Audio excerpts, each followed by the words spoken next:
The day my wife told me our daughter needed her real father, the room went very quiet. Not the peaceful kind of quiet, the kind that presses against your ears until you realize something has ended and no one is going to say it out loud. We were standing in the kitchen of the house I'd paid off brick by brick over 3 decades. Morning light spilled across the counter. The kettle was still warm. Nothing about the day felt like a breaking point, and yet, that was exactly what it became. "She's confused," my wife said, arms folded tight across her chest. "She needs clarity. And that means space from you." I remember blinking at her, genuinely thinking I'd misheard. "I raised her," I said. "From diapers to college applications. I've been there every single day." She didn't look at me when she answered. "But you're not her real father." I was 67 years old then. I had survived layoffs, a heart scare, and the slow ache of time settling into my joints. I thought I understood pain. I didn't understand that sentence. "She needs to spend time with him," my wife continued. "Her biological father, he reached out. He wants to be involved now. Now. After decades of silence. After I'd stayed up nights with fevers and school projects and heartbreaks I wasn't allowed to feel publicly. I asked the only question that made sense. So what happens to me?" She hesitated just long enough to hurt. "You could take a break," she said. "Go somewhere, clear your head." That was how it was framed, as a favor, as mercy. Before I tell you what happened next, subscribe the channel and let me know in the comments where are you watching from. It helps more than you know. I left 3 weeks later, not because I agreed, not because I believed them, because I could see in my wife's eyes that the decision had already been made, and I was standing in the way of the story she wanted to tell herself. China was never part of my plan. I chose it because it was far enough that no one would ask me to come home for birthdays or holidays. Far enough that silence could do its work without interruption. I told myself I was giving them space. The truth is, I didn't know how to stay where I was no longer wanted. My wife stood in the doorway when I dragged my suitcase out that final morning. She didn't cry. She didn't hug me. She just nodded like someone approving a necessary expense. Our daughter didn't come down to say goodbye. I boarded the plane with a single carry-on and the weight of an entire life left behind. China was loud, vast, indifferent, and that helped. I took a modest apartment near a river that never seemed to stop moving. I learned to order tea with gestures. I walked for hours. I slept badly. I replayed conversations that no longer mattered. At first, my wife sent messages, short ones, polite ones. "She's adjusting. This is for the best. You'll understand in time." Then the messages slowed. Then they stopped. What didn't stop was the quiet realization that something was wrong. Bank notifications arrived late. Mail forwarding stalled. A tax document bounced back as undeliverable. I logged into our joint account one night and stared at the balance, my chest tightening. Large transfers, repeated ones. Property-related expenses I didn't recognize. That was when I understood. This wasn't about fatherhood. It was about erasing me cleanly enough that no one would feel guilty about what came next. I sat by the river that night, watching reflections of neon signs ripple and break apart on the water. I had been a father when it was inconvenient, a husband when it was hard, a provider when no one else stepped up, and now I was disposable. What they didn't know, what they couldn't have known, was that I had never stopped preparing for the day I might be pushed aside. I didn't plan revenge. I planned survival, and survival, as it turns out, looks a lot like patience. Because while they believed distance made me irrelevant, distance was exactly what allowed me to see the whole picture. And once I saw it clearly, everything changed. China did not feel like an escape at first. It felt like exile. The first weeks blurred together in a haze of jet lag, concrete skylines, and the constant hum of a language I could not yet understand. I rented a narrow apartment above a noodle shop in Hangzhou, the kind of place with thin walls and windows that rattled when trucks passed. Every night steam rose from the street below, carrying the smell of broth and oil, and I would lie awake wondering how I had let my life fracture so completely. I was 67 years old, starting over in a country where no one knew my name or my failures. Back home, my wife stopped answering my calls within days. At first, I told myself she needed space. Then weeks passed. When I finally reached her sister, the line went cold after one sentence. "She's doing what's best for the child." The child. Not our child. Not your daughter. Just the child, like I had been a temporary caretaker instead of the man who taught her how to ride a bike and spell her name. I started taking Mandarin classes at a small language school near the river. The teacher, a patient woman with silver-framed glasses, never asked why an older foreign man was sitting alone in the back of the room scribbling characters like a desperate student. She just nodded when I struggled and corrected my strokes gently. Routines saved me. Morning walks along the canal. Lessons. Long afternoons repairing antique furniture in a workshop run by an elderly craftsman who spoke almost no English but understood wood better than anyone I'd ever met. He showed me how to restore cracked lacquer and warped joints, how patience mattered more than force. It was the first time in years anyone had taught me something. I sent letters home at first, handwritten ones. I told my daughter about the riverboats and the stray cats that followed me on my walks. I told my wife I hoped she was well. I never mentioned the words that had driven me across the world. None of the letters were answered. Then one evening my phone buzzed. A message from an unknown number. A photo loaded slowly on my screen, pixel by pixel, like a wound reopening. It was my daughter. She was standing in a living room I didn't recognize, her hair cut shorter than I remembered, her smile forced. Behind her stood a man I had seen only once before, at a birthday party years ago, her biological father. The caption beneath the photo read, "She's finally with her real family now. Please don't confuse her anymore." I sat on the edge of my bed until the room stopped spinning. That night, something inside me hardened, not into anger, into resolve. If they wanted to erase me, they were going to have to work harder. What my wife didn't know, what she couldn't know, was that before I left, I had done something quiet and unremarkable that would later matter more than any argument ever could. A series of documents, a trust, safeguards meant for emergencies I never thought would arrive. I had assumed love would be enough. I had been wrong. Months passed, then a year. China changed me. I grew stronger, walking steep streets every day. My hands steadied in the workshop. My Mandarin became functional, then conversational. I began consulting for restoration firms, advising on antique Western furniture imports. Money followed slowly, then steadily. One afternoon, a letter arrived, not from my wife, but from a law firm back home. They wanted to talk about guardianship clarification and educational consent. They were finally realizing I hadn't vanished. I stared out at the river that evening, watching lanterns reflect on dark water. And for the first time since leaving, I smiled, because the truth was this. I hadn't gone to China to disappear. I had gone there to survive long enough to return with my footing solid beneath me. And back home, the story they were telling my daughter was already starting to crack under its own weight. What they didn't know yet was that the man they tried to erase was about to re-enter their lives. Not as a ghost, but as the one person holding the truth they could no longer outrun. China did not fix me. People like to imagine distance as a cure, as if crossing borders scrubs the past clean. It doesn't. It just gives your thoughts more room to echo. I landed in Shenzhen with one suitcase, a letter of introduction from an old engineering contact, and a phone that stayed silent for days at a time. The city was loud in a way that didn't ask permission. Construction cranes cut the sky like clock hands. Neon signs bled color into the night. The air smelled of rain, metal, and fried dough. I rented a narrow apartment above a noodle shop. Thin walls, no view. A single table that wobbled if I leaned on it wrong. It was enough. I told myself I was starting over. What I was really doing was learning how to exist without the word father attached to my name. Work came quickly. Consulting mostly. Infrastructure audits. Long days walking sites. Longer nights writing reports no one read carefully until something went wrong. The hours were brutal, but the math made sense. Concrete doesn't lie. Load calculations don't change their story halfway through. People did not ask about my family. In that, there was relief. At night, I walked until my legs ached. I learned which streets stayed open late, which parks were quiet enough to sit and breathe. I learned how to order tea with a nod and a gesture. I learned that loneliness feels different when no one around you knows what you've lost. The first message from my wife came 3 months in.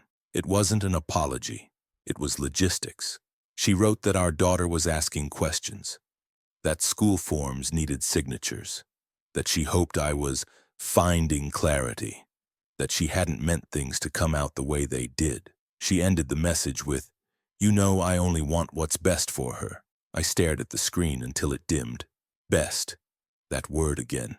People use it like a shield. I didn't reply. The second message came from my daughter herself. It was short, careful, written like she wasn't sure where to step. "Mom says you're busy doing important work. I hope you're okay." No question mark, no accusation, just hope. That hurt more than anger ever could. I wrote back 3 drafts, deleted all of them, finally sent one sentence. "I'm okay. I think about you every day." It wasn't enough. It was all I had. Months passed, then years. I grew older quietly. My hair went fully gray. My hands stiffened in the mornings. I learned which joints protested in cold weather and which foods I could no longer eat without regret. Life narrowed, but it also sharpened. And somewhere in that narrowing, something unexpected happened. I stopped waiting. I stopped checking my phone first thing in the morning. I stopped rehearsing conversations that would never take place. I stopped imagining explanations that might make everything make sense. Instead, I started building something that belonged only to me. A local firm asked me to help train junior engineers. Teaching came naturally. There is a particular honesty in showing someone how not to make the same mistakes you once did. I stayed later than required. I listened more than I spoke. I learned names for the first time in years. I wasn't defined by what I'd lost. Then one winter morning, a message came that shifted the ground again. It was from an unfamiliar number. "You should know the truth. He's not who she says he is. No signature, no context, just that." I almost deleted it. Instead, I asked one question. "Who is this?" The reply took hours. "Someone who watched you leave." My pulse slowed. That was the thing about distance. It teaches you not to panic. More messages followed over the next few days, careful ones, measured. Information given like someone testing how much weight a floor can bear before it cracks. The man my wife had called the real father had never been what she claimed. He hadn't stepped up. He hadn't planned to stay. He had drifted in and out, leaving promises behind like cigarette smoke. And the part that hollowed me out the most? She had known that before I left. She had said it anyway. Not because it was true, but because it was effective. I sat alone in my apartment, the sounds of the city humming through the walls, and felt something settle into place. It wasn't rage. It was certainty. I had not been pushed out by truth. I had been removed for convenience. And that meant something important. It meant the story wasn't finished. Because people who build their lives on convenient lies forget one thing. Lies don't age well. And far away, with nothing left to lose and nothing left to protect except my own name, I finally understood what was waiting for me next. Not revenge, reckoning. And when it came, it would not be loud. It would be precise. Because the man they thought they erased was about to decide when and how he would return. China teaches patience whether you want it or not. It teaches you to wait for trains, for paperwork, for understanding. By the time my return ticket sat in my passport, stamped and final, I had learned how to wait without shrinking. I landed back home on a gray afternoon that smelled like rain and jet fuel. The airport felt smaller than I remembered, louder, sharper. My body moved slower than my mind, but my thoughts were clear, clearer than they'd been in years. I didn't go home first. I went straight to the office of a man named Calder Moss, an estate attorney whose card I'd kept folded in my wallet since the year my daughter was born. I'd hired him once quietly, back when I still believed love could coexist with preparedness. He looked older. So did I. "You look like someone who finally stopped hoping," he said, standing to shake my hand. "I did," I replied, "and I'm ready." We spread documents across his desk. Deeds, trust amendments, beneficiary designations, corporate filings from the consultancy I'd built overseas and never mentioned to anyone back home. The numbers were all spelled out, every clause clean and exact. Calder whistled softly. "You protected yourself better than most men twice your age." "I had a feeling," I said. "I just didn't know from where." By the time I left his office, the sky had darkened and the rain had started in earnest. I sat in my rental car for a moment, hands on the wheel, listening to it drum against the roof. I wasn't nervous, I wasn't angry, I was ready to be seen again. I drove to the city house just before sunset, the one my wife had insisted we keep for later, as if later were a place you could schedule. Lights were on inside, curtains drawn, someone else's music playing low. I knocked. The door opened halfway. My daughter stared at me like she'd seen a ghost she wasn't sure deserved to exist. "Dad?" she said. I smiled. "Hello?" She stepped aside without a word. The living room looked different. New couch, different art. Nothing of me left except the bones of the place. My wife stood near the window, arms folded tight across her chest. Her hair had gone more gray than I expected. Her eyes, though, were the same. "You weren't supposed to come back like this," she said. "Like what?" I asked. "Standing?" She flinched. We sat. No one offered tea, no one apologized. I told them where I'd been, not the details, just the fact. "I've been busy," I said. "And while I was gone, some things happened here." My wife nodded. "Once." My daughter stared at her hands. "I know what you told her," I continued. "About needing a real father." Silence stretched thin. "That was never about biology," I said. "It was about control." My wife's voice broke. "I was scared." "You were decisive," I corrected. "There's a difference." I slid a folder onto the coffee table. My daughter reached for it. I stopped her with a look. "Those are copies," I said. "The originals are filed." My wife opened it. Her breath caught. "The city house," I said calmly, "was never in your name. It sits in a trust I created before our daughter was born. Revocable. Until last month." My daughter's head snapped up. "What does that mean?" "It means I revoked it," I said, "and reassigned ownership." "To who?" my wife whispered. "To the same trust that holds the farm," I replied, "which now reports to a board." There it was. Confusion, fear. "I didn't take anything from you," I continued. "I protected what I built. And I did it legally, quietly, years ago." My daughter's voice shook. "You're punishing us." "No," I said. "I'm removing leverage." The door opened then. Her husband walked in, jacket still on, confidence intact until he saw me. It drained from his face like color from a bruise. "What's he doing here?" he demanded. I stood. "I'm reclaiming my name," I said. "And my future." He laughed. "You don't have one." Calder's words echoed in my head. "Let them speak first." "I do," I said. "And you're not in it."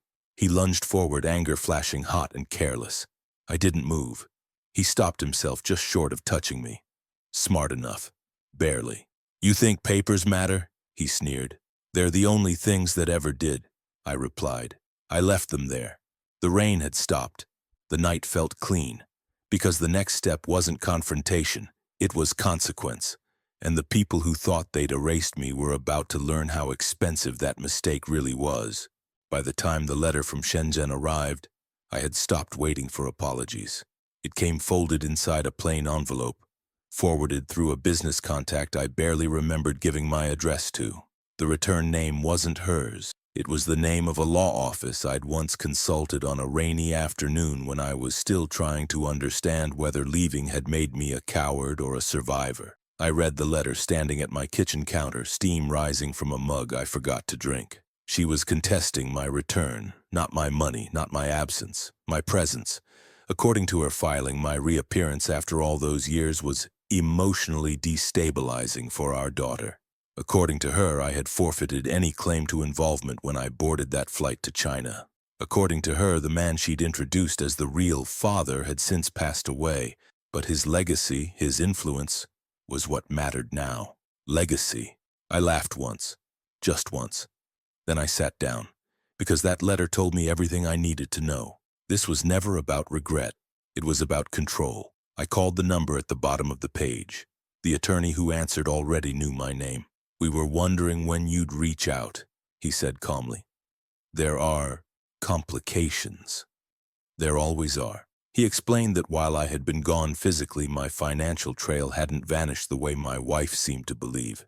The accounts I opened overseas, the trusts I established quietly, the educational fund created in our daughter's name, one that had never been touched, never acknowledged. "Your wife didn't know about it?"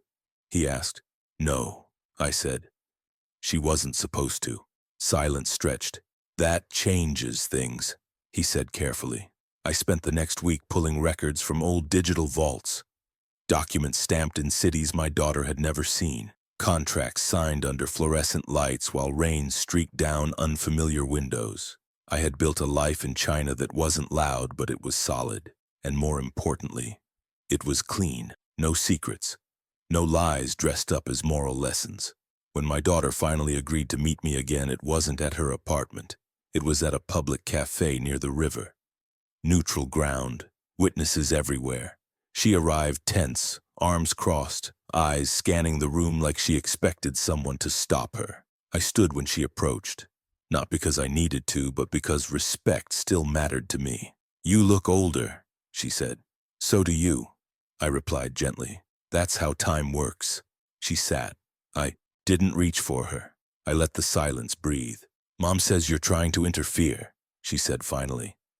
"That you're dragging the past into things that should stay buried." I nodded slowly. "Your mother says a lot of things." Her jaw tightened. "She says you left because you weren't my father." There it was. I leaned forward slightly. "Did you ever ask her what she meant by that?" She said she was confused back then, that she thought I needed stability. Someone else who left too," I said quietly. Her eyes flicked up. "You knew?" "I knew he existed," I said. "I didn't know how deeply she planned to erase me." I slid a folder across the table. Not aggressively, not dramatically, just enough. She didn't open it at first. "What's this?" she asked. "Everything I built while I was gone," I said. "Not to punish your mother, not to prove a point, but to protect you." She finally opened it. Statements, trust documentation, educational provisions, letters written years ago and never sent, each one addressed to her, dated, sealed, waiting for the day she might want answers instead of accusations. Her hands shook. "She told me you abandoned us," she whispered. "I left," I said. "There's a difference." Her eyes filled, not with anger this time, with grief. And in that moment I understood something important. Winning wasn't about revenge, it was about truth arriving intact. A week later, her mother called me for the first time in years. Her voice wasn't sharp anymore, it was scared. "You're turning her against me," she said. "No," I replied. "I stopped letting you speak for me." There was a pause, then quieter. "I thought if you disappeared long enough it would settle." "It never does," I said. "It just waits." The legal filings didn't disappear overnight. The tension didn't dissolve neatly. But something fundamental shifted. Because lies can survive distance, they can't survive daylight. And as I stood on my balcony that night, city lights flickering beneath me, phone finally silent, I realized the collapse hadn't come when I left for China. It came when the truth came home. And what came next would decide whether my daughter and I rebuilt something honest, or let the wreckage speak for us. And that decision was closer than anyone realized. By the time I returned home from China, the house felt smaller. Not because anything had been taken, but because everything had changed. I was 67 years old, and I had crossed an ocean not to run away, but to survive. What I didn't know when I boarded that flight years ago was that distance has a way of sharpening truth. You see things clearer when you're not standing in the middle of the noise. The lawsuit had already done its work before I even stepped back onto familiar pavement. My wife's carefully built story, that our daughter needed her real father, that I had simply chosen to leave, collapsed under documents, timelines, and bank records. The money she'd siphoned, the messages she'd deleted, the legal maneuvers she thought I'd never notice because I was half a world away. Turns out China gave me more than space. It gave me leverage. The court ruled quickly once everything was laid bare. The properties were never hers to leverage. The accounts were never joint the way she'd claimed. And the man she'd positioned as the rightful center of our daughter's life, he disappeared the moment things got difficult. No speeches, no custody battles, no heroic return, just silence. My daughter didn't speak to me for months after the verdict. I expected anger. I was prepared for it. What I didn't expect was the letter. It came in a plain envelope, no return address. Inside was a single page, handwritten, the ink uneven like her hand had shaken. She wrote that she had believed the story she'd been told because believing it was easier than questioning the woman who raised her. She wrote that she'd felt abandoned, not by me leaving, but by the truth arriving too late. She didn't ask for forgiveness, She didn't offer excuses. She just wrote, "I don't know how to fix this. I just know I don't want to keep lying to myself." That letter broke something open in me that had been sealed shut for years.